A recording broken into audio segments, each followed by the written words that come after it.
오늘 알려드릴 이슈는 인텔이 영국 AP 설계 업체인 암과 체결한 제휴 이슈입니다. 최근 인텔이 반도체 칩을 생산하는 파운드리 사업에서 암과 협력하겠다고 발표해 떠들썩했었죠. 암에 대해서 처음 들어보시는 분도 있을 텐데요. 올해 7월에 소프트뱅크에 인수되었던 반도체 업체입니다. 암은 반도체를 직접 제작하는 공장을 소유하고 있진 않으며 자사 상표로 된 칩을 판매하지도 않습니다. 대신에 이 회사는 자사 CPU 코어 설계도, 즉 아키텍처를 200개 이상의 전 세계 반도체 회사에 라이선스하는데요. 라이선스를 취득한 업체들은 자유롭게 자사 맞춤형 칩을 암 기술과 함께 패키지화할 수 있으며 그 결과물을 자사 상표로 출시할 수가 있는 것입니다. 예를 들면 애플의 아이폰과 아이패드에 탑재되는 A 시리즈 칩은 암 아키텍처를 기반으로 애플이 커스터마이즈한 칩인 것입니다. 암은 라이선싱 반도체의 연간 생산량이 150억 개에 이르고 글로벌 모바일 칩 시장에서 95%의 점유율을 차지하고 있습니다. 암이 얼만큼 독보적인지 아시겠죠? 이번 제휴는 인텔의 입장에서 이미 업계 표준이 되어버린 암과 전격적인 협력을 실시하겠다는 행보로 풀이됩니다. PC 시장이 몰락하고 모바일 시대에 접어들면서 인텔의 입지는 점점 좁아져 갔고 이번 기회에 인텔은 다시 재도약하겠다는 것으로 보입니다.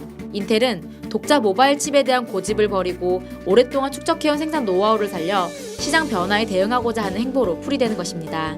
이미 모바일 프로세서 시장 점유율 95% 이상을 차지하고 있는 암과의 경쟁은 무리라고 판단하고 제휴를 통해 파운드리 시장을 공략하려는 것입니다. 이번 제휴를 통해 암은 인텔에게 암 아티산 IP에 액세스할 수 있도록 제공해주고 인텔은 10나노 파운드리 생산 공장 설비를 제공하게 됩니다.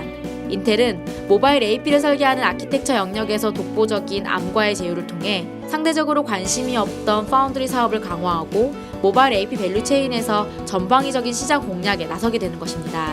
인텔이 파운드리 사업을 강화하는 것은 PC나 서버용 칩의 성장성에 대한 한계를 보완하고 제조 아웃소싱 방식의 새로운 비즈니스 모델을 확보하고자 하는 것이죠.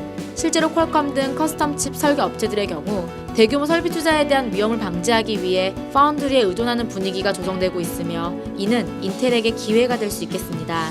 시장 조사기관 가트너는 지난해 전세계 반도체 시장 점유율이 2.3%가량 감소한 반면 파운드리 시장은 4.4% 성장했고 또 다른 시장 조사기관 IHS는 올해 파운드리 시장 성장률이 7.9%를 기록할 것이며 사상 최초로 500억 달러를 돌파할 것으로 전망하고 있습니다.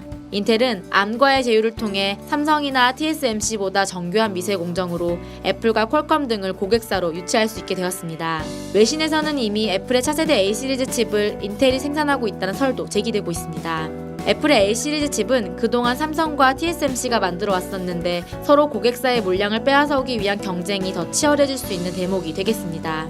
특히 암의 아키텍처를 활용하는 타 파운드리보다 인텔의 저전력 고효율 노하우가 결합될 수 있다는 장점으로 이들은 AP 전쟁에서 경쟁력을 확보하게 될 것이며 수율 향상의 시너지도 기대되고 있습니다. 모바일 AP 시장 경쟁의 신호탄, 합정 연행하는 시장 변화에 주목해야겠습니다.